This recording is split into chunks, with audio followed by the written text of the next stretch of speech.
what better person to bring in to kind of talk about the summer that was and lead us in than our old buddy Brett Rump from 1380 The Fan and 100.9. Brett, thanks for joining us. Good to be with you and me asking you the questions this time around.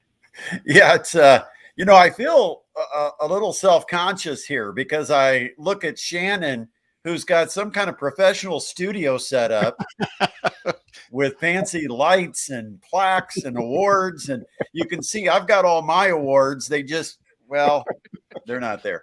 I just was hoping my vacuum cleaner wouldn't be seen in the picture. But guys, I'm really happy to join you, and it's a little strange for me to be on a video podcast. Normally I do all my talking without anybody putting a camera in my face. So this is new to me. Well, you look good. Well, thank you. Thank you. If my wife was only so kind. Thank you, That's Shane. right. That's right. Sure. Oh, Brett, another season's upon us. I mean, like we mentioned before you came in, the summer has flown by. We're up against another season. I mean, just leading into this SAC year, we come off of a 3-champion league a year ago. Those 3 teams are probably in a lot different places than they were a year ago. Just what are you looking forward to first as this season kind of rolls out and the SAC teams get back into play? First thing we look for, I think, and personally, is over the first 3 weeks, we're looking at the known versus the unknown.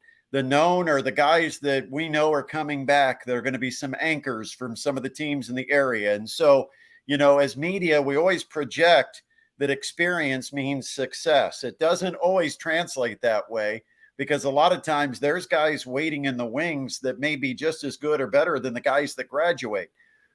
But our assumption is always when teams have more players returning, that team's going to be better than the team that doesn't. And so, you go in with a certain known about the season, and that's who's got their returning quarterback, who's got their best offensive weapons, what kind of a defensive presence are these teams going to have. And but then over the first 3 weeks is when I think our opinions can somewhat change and our perspective changes because now we start to know what is the unknown that only the coaches know about their team. And even the coaches who probably know some of the kids they're going to count on probably don't know what those kids are going to do in reacting to Friday Night Lights until they put them out there. Shannon, you've been in the position where you probably think you got a really talented kid that's going to take over, and then they just completely melt when it comes to Friday. They lose their focus. They just, it's just too big a stage for them, and it takes them a while to come around. So I would say going into the season, how right were we about the teams that we think we know something about, but also keeping our eyes open, keeping our perspective open and not closing our minds to what we think is going to happen by the end of the year, and kind of witnessing what's happening with some of the new names and new faces that we get to learn about this year. Because every year there's going to be 4 or 5 guys that jump out, steal the spotlight that we knew very little about going into the season. Certainly. And are there any, you mentioned it there. What kind of players have you kind of had on your radar all summer long that you're interested to see play that maybe you saw a little bit of last year and really kind of seeing how they shake out again, or maybe some new people that really this area has yet to learn about? Well, I think one of the things is going to be how quickly offenses adjust to either new coaches or new quarterbacks, because we're going to see that situation at multiple schools. We've talked quite a bit about the situation at Leo. Jason Dorfler leaves Northrop with that spread offense, heads on out to Leo. How is that going to play with the Leo personnel, and how quickly do they adapt to it? And then you've got 2 quarterbacks that have transferred, one from Homestead to Carroll, one from Dwenger to Northside. And so it'll be interesting to see what's the new setting do for both of those kids, but also what's it mean for their teams. So I guess, if you want to talk about players and what we're going to see and what are some of the question marks I've got going into the season, I'd say it kind of starts there, because then again, you've got Quentin Bowen going from Snyder to Northrop. Northrop had the spread. They've had some defensive issues. You bring a Snyder system in. Are we going to see them trying to run power football? If you look at Northrop's lineup, it's not a Snyder type roster. It's not big. It's also very young up front. They may have some growing pains adjusting to a new system. So we'll, like I said, we're going to find out with Northrop right away, because Homestead's got tons of new faces, especially on the offensive side. They do bring back an experienced quarterback, but I think we'll find out exactly where is Northrop at in their process, and how quickly can some of these kids taking over at Homestead have immediate impact. Yeah, I think that's going to be the big question as we head into the first week. And, last year we had several games, probably our best lineup of games that were 4-quarter ball games. And, you look at the start of last year and, opening kickoff, 95 yards for a touchdown at Carroll's new stadium. But then you had the Lures team that everybody had their eye on, and Carson Clark came out and lit it all up. And that was a heck of a ball game, back and forth. Heading into this first week, with Northrop and Homestead, it's almost like it's the elder statesman against the true rookie, in the sense that he's the first time head coach. What have you gathered from some of your maybe sources about Northrop, Brett? Well, first of all, I think it takes time to adjust to a new system and a new culture.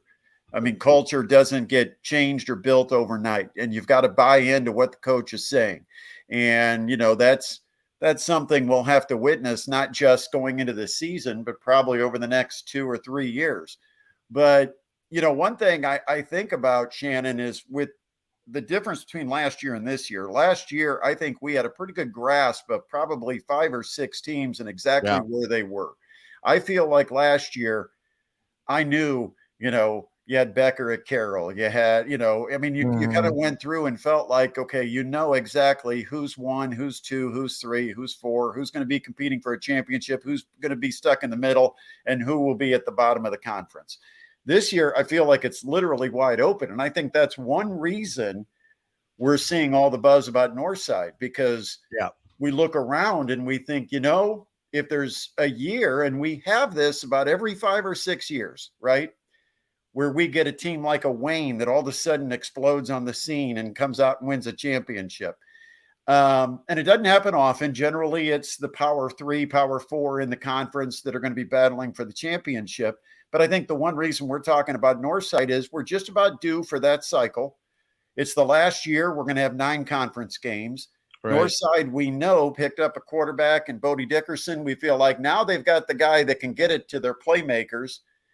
And maybe the conference isn't quite as strong 1 through 9 as it was. And, maybe it is, but there's a lot of unknowns going into the season. And when you've got all these unknowns, and yet you look at Northside and you say, oh, I know that guy, and I know that guy, and I know that guy too. And all of a sudden it's like, well, maybe they've got a chance here. I don't know if they'll win the conference. I don't pick them to win the conference. But I don't want to be the team that has to play them each week either, because I think they're going to be, with those types of athletes on the field, they're going to put a scare into coaches every Friday night. You have to face them. Well, I think the best bus team is Carroll, because when they walked into the media day, my goodness, they were big. I've never seen a Carroll that big, and I'm talking at every spot. I'm not just talking the guys up front. You guys, there's some guys in that secondary and wide receivers. You're looking at 6'2", 6'3", and can play some ball. And of course, I think their linebacking crew is going to be phenomenal. That Dylan Bennett kid, I think he's a tremendous athlete. So I'm excited to see what the year holds in store for us as we go here this Friday coming up, and heading through the season, and see where all the things fall. And it's going to be an interesting season, like they all are. And I look forward to joining you once again up in the booth. I think this is my 8th year. I can't believe it. I don't know. It feels like 15 to me, but maybe it's only 8. No, seriously, Shannon, just one comment, and kind of building upon what you were just saying about Carroll. Isn't that interesting? Because if you remember when Carroll joined the SAC, Right. that was the one question about Carroll, about their size up front, about their ability to control the line of scrimmage, their physical play. That was a big question mark. A little bit at Homestead too, but Homestead seemed to adapt a little faster. But isn't it funny that now all of a sudden how the tables have turned, and now we're talking about what a big team Carroll has and big physical kids, and so we'll see. But at least we get to start off with 2 6A schools still in the same sectional, and it should be entertaining. And of course, like I said, after the game, we'll give the rundown of scores all around because there's plenty of games people are going to be interested in.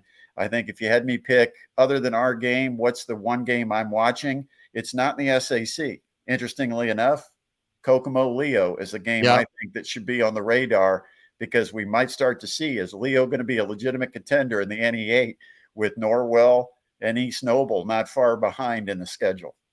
Yeah, and East Noble plays Plymouth. So that's another good one there in the first week. So plenty of great games around us in the greater Fort Wayne area and, of course, Northeast Indiana. But, Rumpy, we thank you for joining us tonight. And we'll get you back on again because I think as we go through, we're going to need a little bit more discussion on the SAC and everything. But you can catch Brett every day from 4 to 6 with the Sports Rush on 1380 The Fan, 100.9 FM. There he's got his T-shirt. And then after the game, Indiana Physical Therapy post-game show from the Coventry Pizza Hut. And you can stop by and be a part of that. And sometimes he holds a pizza for me, dude, but I don't know. I might have to fight him this year. But, Brett, thanks for coming on. All right. Appreciate it, guys. Thanks. See ya.